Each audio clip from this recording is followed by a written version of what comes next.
Imagine a night where dreams take flight and we celebrate the next generation of Eagles becoming alum. The NCCU Alumni Association Durham Chapter cordially extends a hearty invitation to the 2025 Scholarship Gala on June 14th at 5 o'clock p.m. This illustrious event will take place at the beautiful NCCU Student Center on the campus of North Carolina Central University.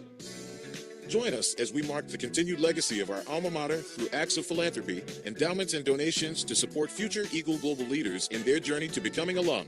Prepare to experience an exquisite four-course meal, live musical entertainment from Something for the People Band, as well as DJ Dahmer. Our mistress of ceremony for the evening is Catherine Williamson Hardy. A cash bar will also be available. The attire for this elegant affair is formal and semi-formal. No casual attire to include t-shirts, jeans, and sneakers. Tickets are $100, and tables of 8 are available for $800.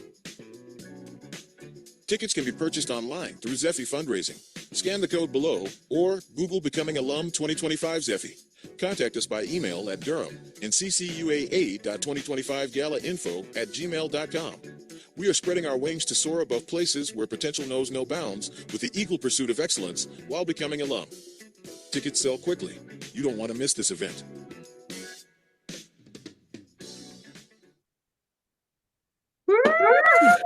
Oh my God. Oh my God. Thank you. Thank you. Thank you so much. We really appreciate that video. I'm excited to be here tonight. My name is Rashad Sullivan, a proud alum of North Carolina Central University, class of 2007 here. Eagle Pride, E-Funk, you know. I think they say the kids are saying something different on campus nowadays. But definitely want to give a special shout out to our guest this evening, Deborah Williams. How you doing tonight, ma'am?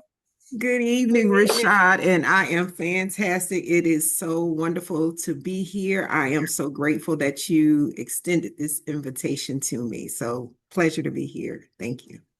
Absolutely, absolutely. And I don't want to waste any time. I want to get into the thick of things, right? Because with the scholarship gala at hand, we want everybody to start thinking about those warm and fuzzy feelings that we had when we were on the campus of North Carolina Central University. So take us back, Deb. Is it okay if I call you Deb? Forgive me. Absolutely. My friends call me Deb. Oh, Deb it is. Deb Perfectly it fine. is.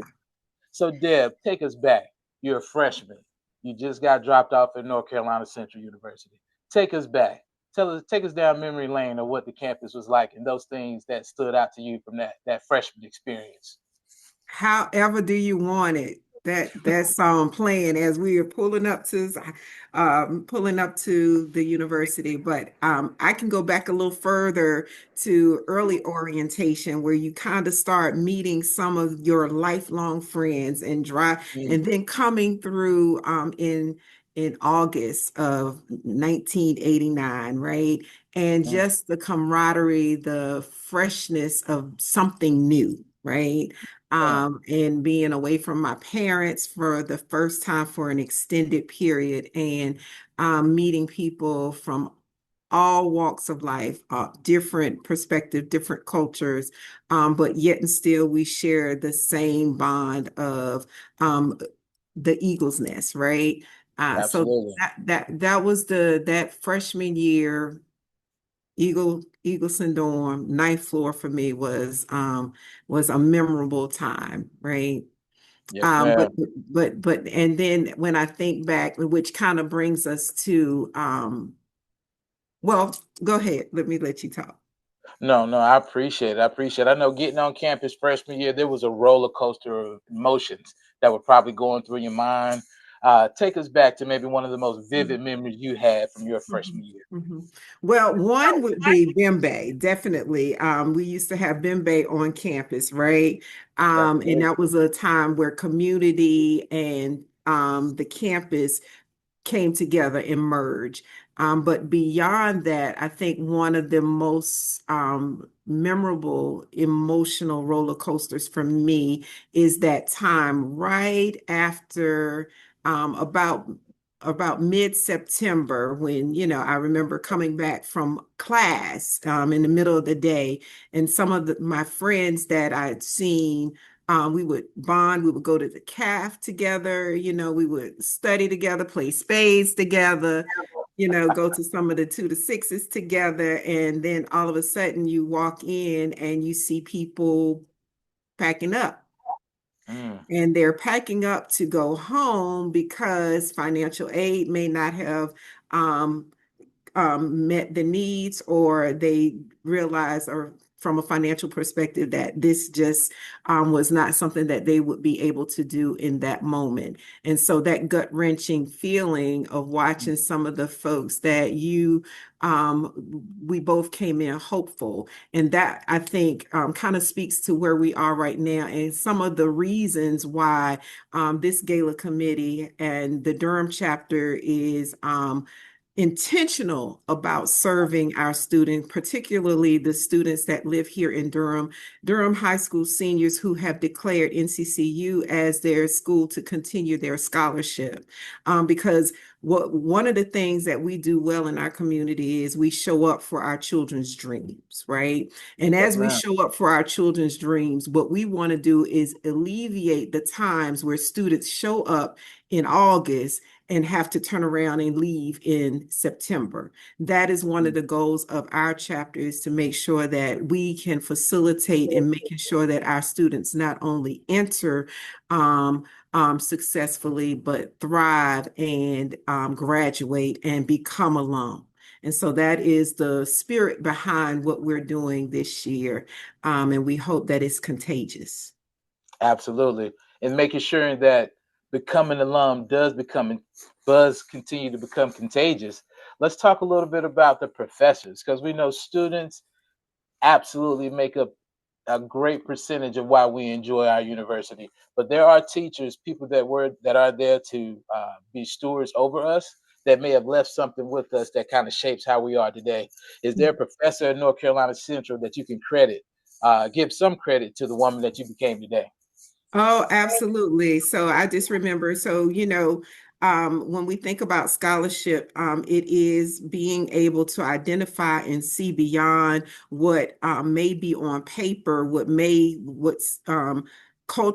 standards, some scholastic standards say about us and our ability to be successful in any particular educational role. And I just remember Dr. Arthur L. Sanders being that for me.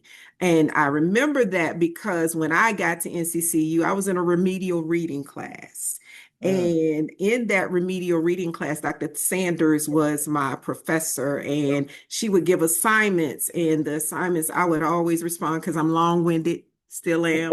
But with more than, she said, a page, I would give her 2 or 3. And one day she said, "Miss Williams, I need you to stay after class."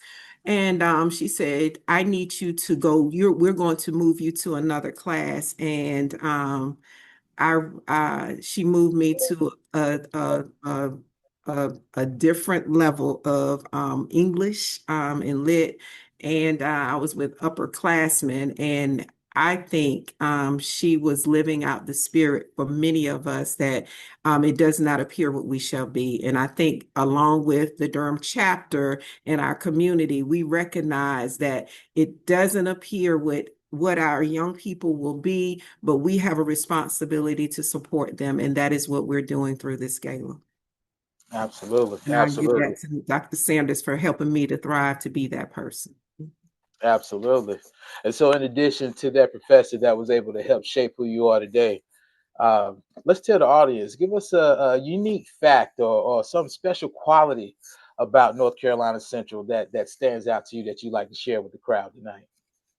Wow, a special quality that stands out for me about this university is the fact that truth and service really means something, and we were one of the first to make it a requirement for our seniors before graduating to have community service. So I think that's one of the things that really stand out to me about our university, that we live out who we say we are. We live out truth and service in how we serve our community, but not only that, but how we serve one another. The relationships that we have, truth and service really speaks to who we are when we engage one another, right? We model those behaviors. Exactly. Now here we are. You got a fun fact like that. I didn't know that about the university. My fun fact was that Sunshine Anderson was an Eagle. Come on, come That's on. something that I like to tell people. But you know, obviously, you dropped some gems on us tonight, and we appreciate that edification. Now, looking forward, as far as moving into the future and focusing on scholarships, in your opinion, what could be one of the biggest impacts that scholarships can have on future students? Absolutely. So one of the impacts that it can have is it relieves the anxieties that come with trying to figure out, how am I going to survive financially while I'm here? One of the biggest reasons I think scholarship is important is because it becomes that safety net as people are building their scholastic muscle, right? And so Yes, I ma'am. would say that that is one of the contributing factors to scholarship, right? One of the most pivotal is because it is a safety net to allow students to not necessarily have to concentrate on where are the funds coming from. And if I'm not worried about that, then I'm focused on my academic success, right? Mhm. Absolutely, absolutely, and it speaks to that incident you spoke of from freshman year, right? These scholarships, that anxiety, students not being able to make payments, having to leave school. You know what I would consider early, right? September freshman year would be a little early to have to leave, but Yeah, obviously this work we're doing tonight can help have an impact on that for sure. very good. Thank you, Rashad. Now, what other doors? Obviously, paying for college is a big thing, but after getting the education, what other doors open up for these students after that? Right. So I think one of the doors that opens up, or it's in those moments that students also can imagine their own philanthropy, right? How do I learn to give back? I see through scholarship and I see through the relationships that alumni being fully present, being positive presence for me. Now I understand. I think one of the other doors that scholarship opens up is for students to be able to identify their own opportunities to pay it forward, right? Whether it's with their time, their talent, or as we say in the Baptist church, the 10th, right? Their finances. So I think that is the one of the things that we cultivate through our ability to model behaviors of scholarship and truth and service and support, right? Yeah. Absolutely. And Mhm. with that being said, would you agree that it's important for alumni to stay connected, right, with that spirit of philanthropy and showing support for future generations? Absolutely. I think it is vital that we stay connected to our university, right? Not just uh, not just at homecoming, right? Not just by wearing the paraphernalia, but actually being physically putting your hands to the plow. Um, that is our way of doing temperature checks or pulse checks to better understand what are our student needs, right? What are the university needs? How do we support the university? And also to do check-ins with one another. I hear the networking, but I don't want to just look at networking because sometimes that can be transactional, right? But I absolutely mean when I say becoming alum, as is our theme for the gala, it is ever evolving for us. And I think one of the ways that as we continue to connect back to the university, we're even evolving more into becoming stronger alum, right? And that connection Absolutely. also then spills over into how we serve our students, faculty, and staff, right? And the community that surrounds our university. Mm. Just Yeah. by speaking with you tonight, Deb, I can tell this is something that's been important to you and that this is Mhm. something that you've been involved in for quite some time now. Can you share with us one of your success stories about raising scholarship funds for students? Oh, the success story would absolutely be the gala team, right? I listen, um, we started over a year ago, and one of the things that's interesting is we could not have imagined, right, all of the shifts, the legislative shifts that would impact what we are trying to accomplish. I would say this gala team has been tenacious and a spirit of we're gonna get it done, we're gonna keep pushing, we're gonna talk to everybody. And it's that strength and bond, that family bond, that nest bond that is building through what we've done. And I think that has been one of the most amazing things, is to watch a group um across generations, right, have this one common goal and one common thread, and we are seeing it through to the end. And when I tell you we have joy and laughter, We we have love some hard moments, we have some tough moments, but man, someone always comes through and reminds us of the joy in doing what we do. And the reason why we're doing it is all about the students, as Greg Lewis would always say. So yeah. Absolutely. And in that spirit of working with the gala team, I got to find out, has there been any unexpected humorous moments, anything behind the scenes that you want to share with the crowd tonight that sort of led led into putting all this together? I would say it would have to be a particular fish fry that we had. That fish fry. Hey, we sold out of fish. It was amazing. But some of us, the fish fry was the first time we ever did a fish fry, had to serve in that capacity. So the fish fry would probably be one of the best memorable moments for me. Yeah. Absolutely. Now I know, putting all this together, if you could describe just the essence of giving in one word, what's that one word you would use and why, Dev?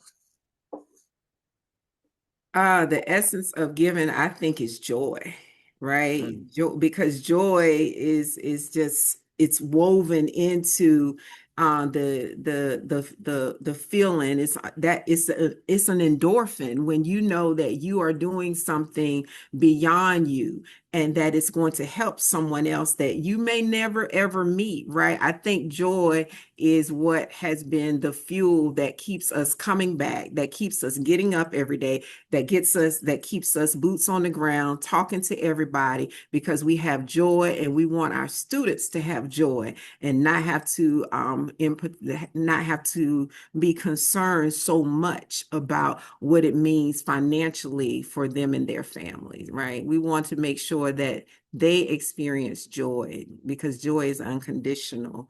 And the condition for us is making sure that we do what we say we're going to do and be who we say we are to our students. Absolutely. I appreciate you sharing that one word, and what a word joy is, right? Now, looking ahead, what's your biggest aspiration for the future of scholarship support at NCCU? Right. So for the Durham chapter, we set out with a goal that we would we have a goal of $60,000 we're trying to raise. And as of Monday, we were at 61% of goal. And when I tell you we have probably week over week increased about 7 to 14% each week. That's amazing. That's one goal. The other goal is to be able to increase the number of scholarship awardees, or those scholarship recipients, right? And then the last goal is to increase the amount that we're giving, right? And I think that's a continuous goal. I can't speak for the incoming administration, but I can see that we've set new expectations. We've raised the bar higher, and I can anticipate, or that will continue to continue to increase scholarship, and to continue to work with the university to do our part to be supportive. As with all the other alumni associations across the footprint. So yeah. Absolutely. Thank you for sharing that. and I believe, in the spirit of giving, I believe we can let our guests know the three ways that we can give back. Absolutely. So there is, of course, we can donate to the NCCU Alumni Association, the Durham Chapter's endowment. We can also support the gala. Ticket and table sales are net sales do go towards the our scholarship fund, as well as you can donate via our chapter's Cash App and PayPal accounts. Mhm. Oh yes, and we appreciate that. Appreciate that. Now, if there's a potential donor, somebody listening tonight, Deb, I don't know why. I can't think of a reason why after listening to all what I heard tonight. But if somebody was on the fence and just like, do I give back? Should I keep it to myself? What should I do? If they're on the fence about making a donation for this scholarship gala, what would you say to that person sitting on the Mm. fence? Yeah, so one of the things I live by, I try to do a temperature check on myself is using Sonia Sanchez, uh, yeah, but how do it free us, right? And my Mm, question would be to someone that was talking to me and saying I'm on the fence. So how does being on the fence free you? mm, How does being on the fence free our students, right? And if we say we're committed to scholarship and empowering our students, right? Then the fence is not an option, right? And I do encourage anybody that may be on the fence to indeed consider what is it about that fence that's what's holding you back from giving, because um, our students need it, right? And so we're having this gala. Our students are our guest of honor, and we're there to celebrate them and celebrate their achievement. And almost the gala is a love letter to them to say that we love you, appreciate you, and this is how we're going to demonstrate our love for you and our how proud we are of you, right? And so that's one reason that we are having the gala. And so if we say we love our university, which translates into loving our students, then the fence is not an option. mm. The fence is not an option. I hope that convinced me. I wasn't on the fence, but if I was, I would definitely be convinced by what you just shared with us. Absolutely. Let's get off the fence and let's figure out how to free ourselves, right? But certainly, Excellent. certainly. Once we get things wrapped up with the gala, can you tell me one of the fun things that you're looking forward to once everything is successfully wrapped up? Ooh. Well, I'm looking forward to a trip, but before we get to that, I'm so looking forward to the gala itself. I mean, I think we've been working for a year to, and I'm looking forward to meeting our students on that night. I'm looking forward to the celebration. We have a wonderful evening prepared for all of our guests, right? We have a wonderful four-course meal. We have something for the people band. We have DJ Damu, and we have an amazing alum who is our MC, and that is Miss Catherine Williamson Hardy. And so, with that being said, and we have so many people have already purchased their tickets. We have tables, and tickets are going fast, and we do want you to get your tickets. So, what am I looking forward to?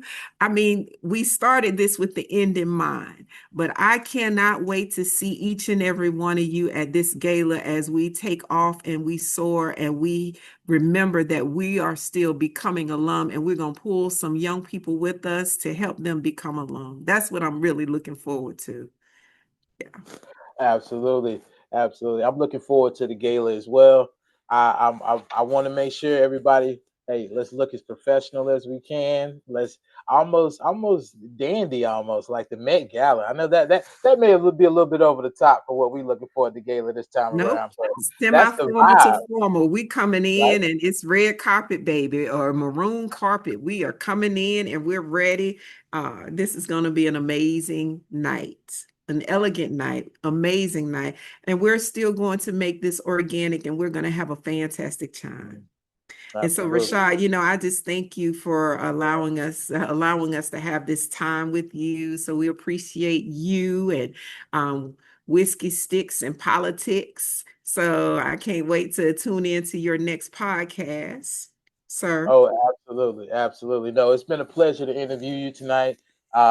This is my first time doing something like this, and I got to say, you made it very, very easy. It's been an absolute pleasure to sit here and work with you. Looking forward to doing anything I can. And obviously, Whiskey Sticks and Politics, tune in when you get a chance. Thank you so much, everybody. I will. And thank you so much. And I'll see y'all next Saturday, June 14th at 5 o'clock p.m. on the campus of the North Carolina Central University. Get your All ticket. right. Get your tickets. Amplified.